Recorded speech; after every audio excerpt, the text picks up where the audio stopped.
18 years after his previous home console game, Yoshi finally returns in Yoshi's Woolly World. Taking place in a world made entirely of yarn, this game certainly has a very charming, endearing and memorable aesthetic, but is the actual game good enough to warrant a purchase? Let's start with the thing you'll most likely notice right away, the visuals. As mentioned, all the characters, worlds and objects here are made of yarn, just like in Developer Goodfield's previous home console game, Kirby's Epic Yarn. While this look certainly isn't all that original anymore and might fit a character like Kirby slightly better, I for one still think it works pretty well. Okay, so it is a bit weird that the Yoshis and the world have just suddenly turned into wool without any sort of explanation, but then again, I guess you're not really supposed to think too much about that. Either way, these woolly visuals do lend themselves well to this kind of game. They're very vibrant, colourful and inviting, and they sort of give the game a very charming, cute and somewhat innocent feel. It's just very pleasant. I guess I should briefly mention the story as well. One day, while the Yoshis are out Yoshiing it up, the evil Magikoopa Kamek comes flying in, turns all but 2 of the Yoshis into bundles of yarn and flies off with them. The 2 remaining Yoshis must now hunt down Kamek and save their friends along the way. Okay, so the story isn't exactly monumental or anything, but we are talking about a Yoshi game here. Most people don't really go into these things expecting some Shakespearean story, and what we do get is more than adequate. It sets the stage and explains why you need to do what you need to do, so all in all, I can't really complain too much about it. Now, you may have noticed that I mentioned that there are 2 Yoshis that don't get captured.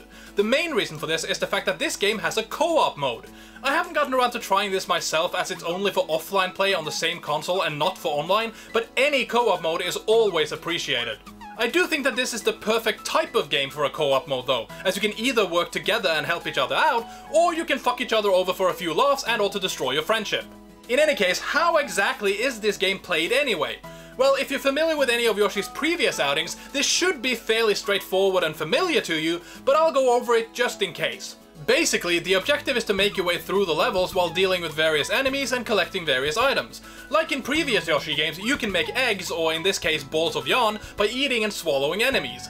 These eggs can then be used to damage or tie up the enemies, activate mystery clouds, fill in empty platforms, or to collect out-of-reach items. There are also sections of the game where Yoshi will transform in order to traverse a special area. These transformations include an umbrella that allows him to float in the air, a motorcycle that allows him to race across the landscape, and a mole digger thing that allows him to, well, dig.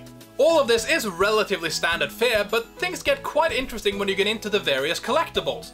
The thing is that while there are quite a lot of things to collect and unlock, this game allows you to decide how much of that you actually want to get, and as a result, sort of lets you decide for yourself how difficult you want it to be. If you don't much care about the unlockables and or you just want to get through the levels as fast as possible, you can just not bother with the hidden items and the game will be a lot easier.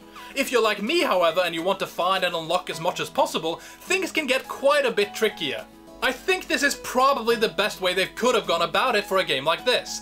I mean, not everyone, especially not everyone playing a Yoshi game, will necessarily be looking for a massive challenge. Some will just want something fun and innocent to occupy them or their kids for a little while. By making certain challenges a bit more optional like they do here, everyone will be happy, not just those looking for a challenge. Basically, this game will truly fit the entire family, at least as far as difficulty is concerned.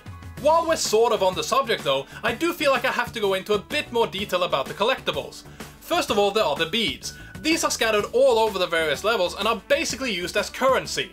You see, as you play through the game, you will unlock more and more so-called badges. These badges can be purchased before entering a level, and they all grant some sort of special ability, ranging from infinite watermelon seeds to invulnerability to fire and lava. This is a pretty neat addition, but far from all the badges are all that useful, and the rest are almost too useful. You do have to buy the badges every time you enter a level though, so you won't necessarily always be able to use the same overpowered badge every time. After all, they can cost quite a bit, so overall this edition does work rather well. Next we have the hearts, which are pretty much what you think they are, your health. While you can't really die in this game, you will have to restart from the last checkpoint when and if you lose all your hearts, which I for one think is actually a good way to go about it. Yeah, I know, some people probably prefer some sort of life system, but I just don't think that works as well for this kind of game. I mean, this way you still get a bit of a penalty for fucking up, but you won't necessarily have to do an entire level over again just because you mistimed a jump or something. Then there are the smiley flowers, and these unlock the bonus games and the special levels. At the end of each level, you have to jump through a roulette ring of beads and all the flowers you've collected.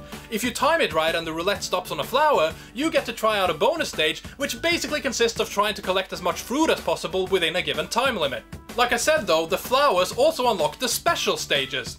You see, each world has a special stage that can only be accessed once you've collected a certain amount of these flowers from all the other levels. These special stages contain more collectibles to hunt down, and they are usually a bit trickier than the normal ones. They don't have any checkpoints either, so they're a must for those looking for an extra challenge. Another thing to collect are the stamps. These are probably the least useful collectibles, at least in my opinion. Sure, they do have some significance, but as they basically just unlock stamps that can be used in the Miiverse, I personally don't care too much about them. I still try to find them all, but that's more because they also pertain to something I'll get to shortly. The last and probably most important collectible though are the yarn bundles. If you paid attention earlier, you may already have figured out what these unlock, but just in case you haven't, let me go over it anyway. You see, the yarn bundles unlock new Yoshi patterns. That's right, while you initially only have a choice between the red and green Yoshis, you will eventually get a staggering collection of Yoshi variations if you collect all the bundles of yarn. Fair enough, these are just cosmetic changes as they don't grant any sort of special abilities or anything, but there is something rather fun about having all these different patterns to choose from. I mean, how can you not love a cow Yoshi? That's just brilliant! Actually, you can get even more patterns than that if you have some Amiibos. You see, if you touch a compatible Amiibo to the gamepad, you will unlock a Yoshi in the style of that character. Again, not exactly a must-have feature, but come on, haven't you always wanted to see a Donkey Kong Yoshi? There is actually one type of Amiibo that does something else though, and that is the Yoshi Amiibo. Instead of just unlocking a new costume, this Amiibo unlocks an extra Yoshi for you if you use it in a level. I guess this is an interesting idea, but I'm sorry, it really doesn't work. You see, instead of this extra Yoshi being an AI-controlled helper of some kind, you actually have to control both Yoshis at once. While this may sound okay, it just feels cumbersome and rather annoying in reality. It would have been one thing if this allowed you to also use some sort of special move or something, but no, it's just an inconvenience. In addition to all that, there is one last thing all of these collectibles do. They must all be collected to completely or perfectly clear a level. You see, if you collect every flower or all the bundles of yarn, you will get a star at the level completion screen. If you manage to collect everything, either in one go or after several attempts, the level itself will have a star on the world map, indicating you've completely cleared it. Again, this is not something everyone will care about, but it's a decent incentive to the more obsessive of us to get everything we can. Finally, I'd just also like to mention the boss fights, which are all pretty decent. Okay, so I haven't actually completed the game yet, and as such I haven't fought all the bosses, but the ones I have gone up against were all pretty fun. I guess they're not really all that tricky, but it can take a bit of time to figure out exactly how to defeat them. Not all that long, no, but definitely enough to make it a decent enough challenge. Either way, I think the boss battles are very enjoyable and they complement the rest of the game very well. Overall, this is a very enjoyable game, and I would recommend it to anyone. Sure, it is fairly cutesy and it's not necessarily the most challenging game you'll ever encounter, but it does contain more than enough enjoyment for anyone regardless of their skill level. If you have a Wii U and you're looking for a fun new game to play, then this is the one to get. It's got charming visuals, pleasant music, endearing characters, and of course some very enjoyable gameplay. This is one purchase you will definitely not regret.